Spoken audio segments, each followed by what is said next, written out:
What do you say to start with is the biggest belief you've had to almost kind of shift in their own head to get them to the next level of where they want to be? It's all self-belief and self-image. People make as much money as they believe they should make. So to someone, I'll always ask somebody, what's the maximum money you've made, or what's a lot of money to you? And they'll say a number in their head, and could be 10K, could be $1 million, could be 10 billion. I was just with a client in Dubai, and he's going through a tough time with something, and he shows me his papers on his desk. He's like, this portfolio I manage is $500 million. And he just shows me the number because it's on his desk. And he's like, but I still can't get myself to feel confident in this other area of my life. So it doesn't matter how much money you actually have and how much material you have. At every level, there's another devil. So the self-belief and the confidence are going to be two of the biggest things. And I'll always ask people, how confident are you? Or even if I ask you, like 1 to 10, how confident would you rate yourself? 9. So you're 9 out of 10 confidence. But you see how you said it a little bit like a question? I had to think about it. You're like 9? Yeah. Right? You was like, I'm not sure. Well, you are 100% confident that you're 9 out of 10 confidence, meaning you're 100% confident that you're not fully confident. Because if you were fully confident, it would be a 10 out of 10, right? But what is confidence? Because people have this idea of what confidence is. It's like this Andrew Tate figure, or this very, I'm driving a lamp. It's none of that. What real confidence is actually just feeling comfortable inside of your own body. So if I ask you, like, how confident would you feel maybe doing a coaching call with your clients, right? 10. Because why? It's so easy for you. It's comfortable. You've done it a million times. It's just, you can do it with your eyes closed, right? And probably right now you've done a bunch of podcasts, so you're just chilling, having a good time. But then if I said to you, okay, you're going to go and, speak in front of the president of the United States, you might feel less confident. You might feel nervous. Why? Because you're less comfortable, you're less familiar. So one of the main things that we do with what I do with clients is I get them into a state where whatever the reality is that they want to get to becomes easy to them. It feels like they've already experienced it. And so when you feel like you've already experienced it, what that does is it changes you on an identity level. It physically affects your brain chemistry. So it creates new neural pathways in your mind.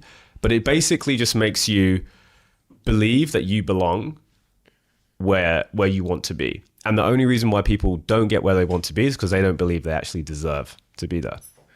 And is that why you think a lot of people then end up, because I see this all the time with entrepreneurs we work with, they get a little bit of progress and I literally see them just self-sabotage themselves. They're like, oh yeah, I've decided to go to like Bali for 3 months and then I'm only going to work an hour a day and then the time zone's also awful for my clientele. I'm like, I can just see the same patterns on repeat with certain people. Yeah.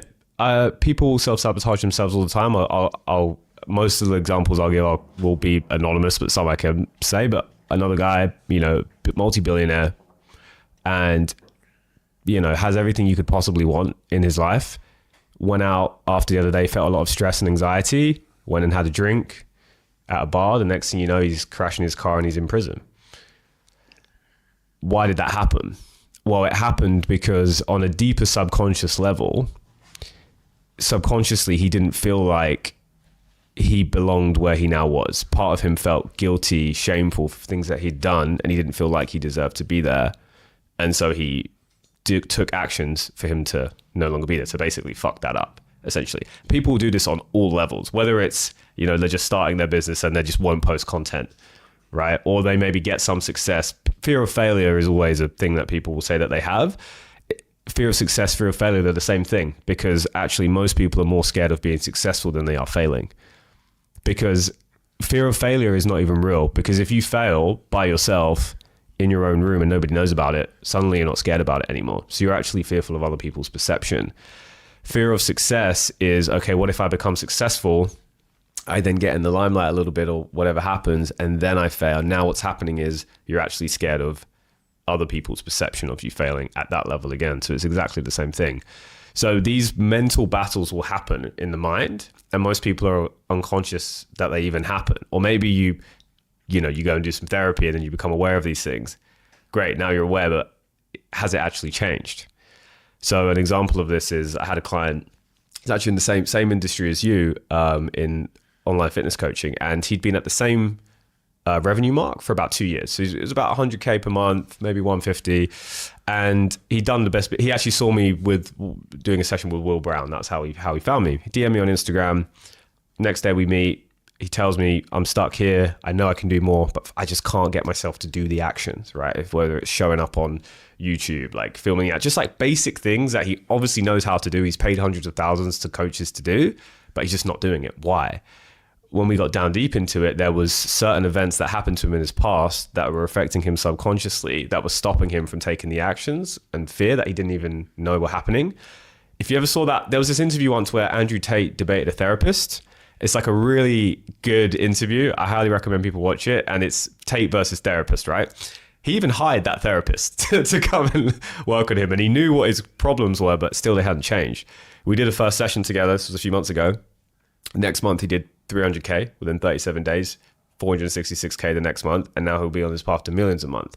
And there was not one single business strategy that we went through that he didn't already know. It was just about upgrading his identity and self-image to the level where he just automatically will act in accordance with that.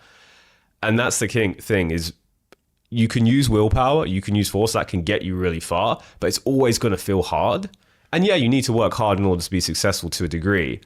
But if it's only reliant on hard work, you're just going to burn out eventually, right? There's only so much you can physically do. So with the subconscious mind and this kind of work, it's more like if you go to a neurosurgeon. You go to a neurosurgeon, you don't say, all right, yeah, give me the scalpel, I'm going to remove the tumor. You just say, you do your job, remove this thing from me so I can go back to being healthy, right?